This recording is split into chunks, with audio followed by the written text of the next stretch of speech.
Toronto-based First Cobalt, well, it's a junior, but it plans to merge with an Australian outfit, Cobalt One, and another Ontario crowd, Cobalt Tech Mining. The goal is to establish one of the biggest pure-play cobalt exploration companies in the world. We are joined by Trent Mell. He's the CEO and president of First Cobalt, and he's going to tell us about his plans to revive the historic cobalt mines in northeastern Ontario. It's great to see you. Thanks for having me. And so you're a lawyer, you were with Barrick, you were with Sherritt, and now you're having to go at Cobalt. That's right. It's a fun time. This is the first time in my mining career that I'm in a cool metal. This is a Tesla story, it's a tech story, it's a millennial story, and so we are basically mining cobalt to satisfy the growing demand for electric vehicles. And we know it's a big component of the lithium-ion batteries.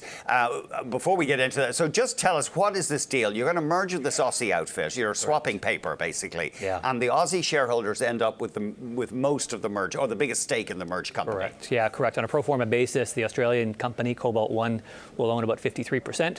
Our shareholders, a little north of 35%, and Cobalt Tech, about 11% of the pro forma company.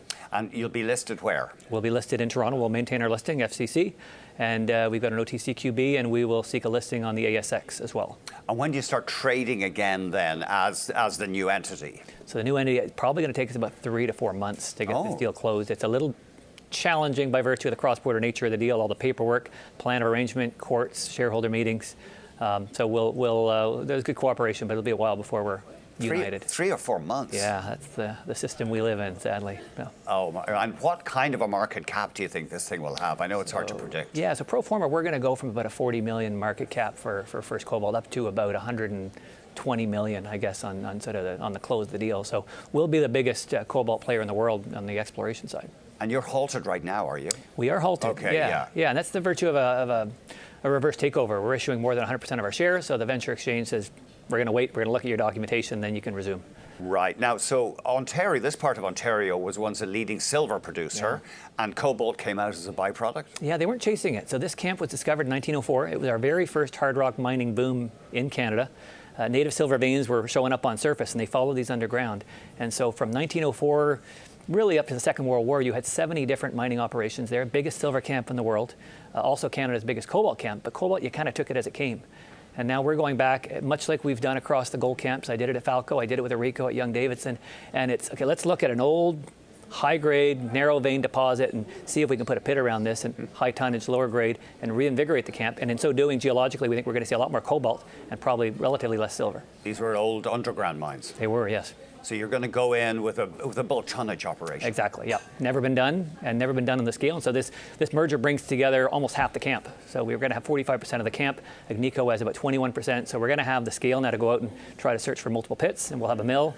We've got a refinery, so we've a good pathway to production. When will you do a feasibility study?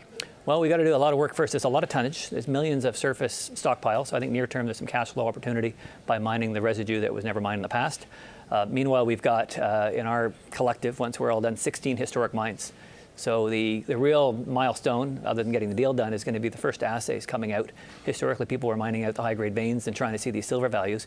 I want to see 20 meters, 50, 100 meters. I want to see the disseminated mineralization in the hanging wall and the footwall. And if I can see 4.5% cobalt on a big length, then it's game on for the camp. What does cobalt sell for? Just remind us. Cobalt's up to about 20. We're closing in on, I think, $27 a pound right now, and contrast that with copper, about a tenth the price. Yeah, that's it's been moving up over the past year, and that's partly all the hype over Tesla, etc. Correct. Yeah, it's an electric vehicle proxy play, if you will, from an investment thesis. Yeah, but of course Tesla is not making money. I mean, are you worried there's an overhype about Tesla? I think we're beyond the point of no return for electric vehicles. We're going to achieve cost parity in Europe with government subsidies, admittedly, but penetration rate's standing at about 1% today, forecasted to 10% 8 years out. So that's a magnificent increase. Costs of battery packs are down 80% in 6 years. So the economics are coming, the infrastructure is catching up, and I have high hopes. Aren't you worried, though, that a lot of cobalt is just a byproduct of copper mines? Yeah. And so you're up against people who really aren't primarily focused on cobalt, and they might be inclined just to dump it on the market. And therein lies the challenge. It's from a supply side. One, most of it comes out of the DRC. So you've got the geopolitical issues you got to address. And the second point is that 98% of global production comes out of primary copper and nickel mines. So to catch up with demand is a bit of a challenge when you've twinning it with silver, as we're trying to do, I think it becomes economic in terms of abilities to stream and finance production and so forth. We'll have to leave it there. I know there's a lot of interest in this story, but 3 to 4 months, you think? Unfortunately, the curse of bureaucracy. Anyway, Trent, thanks very much. Thanks for having me. Trent Mell, CEO of First Cobalt. Well, thanks very much for